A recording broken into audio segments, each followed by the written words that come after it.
এই হলো পদ্মা সেতু আমার।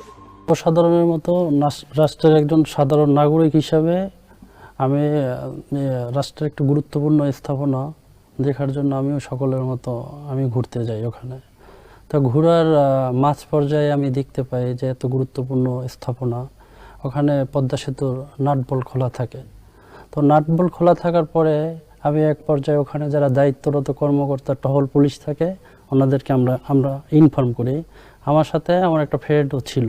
ইনফর্ম করার মাঝে মধ্যে ওখানে এতই লোক ছিল যে তারা বলল যে দেখেন আপনারা নিজ দায়িত্বে এটা লাগিয়ে রাখেন। তখন সেই ক্ষেত্রে আমার সাথে আমার বন্ধু ছিল যে এত বড় গুরুত্বপূর্ণ স্থাপনা সবার মতো আমরা সচেতন করার জন্য, বাংলাদেশের প্রত্যেকটা নাগরিকেরই তো দায়িত্ব যে রাষ্ট্রের একটা স্থাপনা যখন থাকে এটা কিন্তু আমাদের দায়িত্ব যে আমরা এটা যে